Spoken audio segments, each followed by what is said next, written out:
Je dis à nous parler concernant un décret que le président Jovenel prend le 5 juin 2020 pour organiser question activité microfinance dans le pays. Alors généralement, décideurs politiques, c'est de grands décideurs économiques. Parce que une grosse responsabilité au gagner, c'est bien orienter l'économie favorable à toute couche sociale. Durant les 25 dernières années, nous gagnons deux hommes d'État qui prennent deux bonnes décisions dans l'économie. Première, c'est le président Jean-Bertrand Aristide, qui prend un décret le 17 mai 1995 sur la libéralisation des taux d'intérêt. Deuxièmement, c'est le président Jovenel Moïse, qui prend un décret le 5 juin 2020 pour organiser le fonctionnement de deux types d'institutions de microfinance. Première catégorie, il y aurait les entreprises de microfinance. Il est là uniquement pour accorder clientèle à crédit. Si on citoyen italien mettait une entreprise pareille sous pied, on a besoin de constituer un capital social de 25 millions de gouttes. Deuxième catégorie, il y aurait les sociétés de microfinance. C'est une forme de société anonyme qui accorde des clientèles à crédit, mais également avec possibilité pour faire épargne, c'est-à-dire avec possibilité pour capable ouvrir compte pour déposer l'argent. Si un groupe de citoyens est capable de mettre une entreprise comme ça sur pied, il y a besoin de constituer un capital social de 50 millions de gouttes. Maintenant, qui retombé, c'est-à-dire qui conséquences, il y a des conséquences capables de gagner sur l'économie. Décret 17 mai 1995, président accepté prend sous libéralisation du taux d'intérêt, t'as pas l'ouvrir un boulevard pour marché financier. Banque commerciale, t'as pas l'investi dans la microfinance pour la première fois dans toute l'histoire d'Haïti. Le secteur bancaire qui était compté 1500 crédits en 1990, t'as pas passé à des dizaines de milliers peu après entrer en vigueur des décret. Et décret ça, qui permet également développement caisse populaire.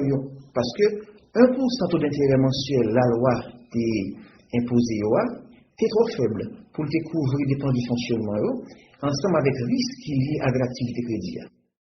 Maintenant, grâce à la libéralisation taux d'intérêt, caisse populaire te dégagé de revenus qui permettent de gagner un niveau de capitalisation acceptable, ça qui t'est jeté pour une base solide vers l'avenir. Si bien que, je dis, actif, caisse populaire, les chiffré à plus de 17,5 milliards de gouttes. Contrairement avec le décret président Aristide là, nous avons parlé de retombées économiques en termes de résultats après 25 ans d'application. Les trois bonnets pour nous parler de retombées économiques pour le décret président Jovenel là. Mais toutefois, ça n'a pas empêché de nous souligner quelques bienfaits du décret ça capable de gagner à moyen et à long terme sur l'économie. 1. Décret à favoriser l'équité dans la production de richesse. Parce que, avec des décret ça, le marché financier pas le partager. Par contre, profit que l'oligarchie financière là, qu'on bénéficier de dépôt clientèle là, a diminué à cause d'arrivée éventuelle de nouveaux investisseurs qui pourraient intégrer le marché. 2. Il va réduire le volume des placements des avoirs du système bancaire sur le marché financier international. 3. Avec l'arrivée de ça, la domination financière du marché est maintenant partagée. Donc, situation monopole financier a contrebalancé, même quand c'est en miniature. Ça va permettre aux organes de régulation mieux contrôler l'économie. Et quatrièmement, décret ça a ouvert champ intermédiation financière là, qui est un facteur incontournable à sa décarboner et inclusion financière.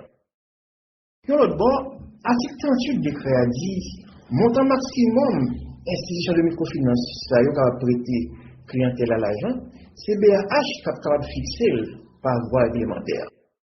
Suivant constat, nous sommes capables de dire montant maximum crédit institution de microfinance accordé clientèle là, c'est des crédits en réalité qui sont capables de créer micro-entreprises. Donc, ce n'est pas des crédits qui sont capables de contribuer au développement réel de l'économie en raison de limites qu'ils ont gagnées pour promouvoir la création d'emplois et la croissance. C'est la perspective ça.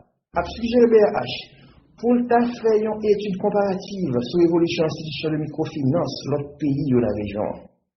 Dans ce souci, pour fixer le plafond crédit institutionnel de microfinance nouvellement créé, sur une base moyenne régionale. Une dynamique qui a ouvert la voie à la création des PME modernes prospère et compétitive, capable de générer 250 à 300 emplois. C'était Jonathan Gaspard qui a présenté au public là. Merci.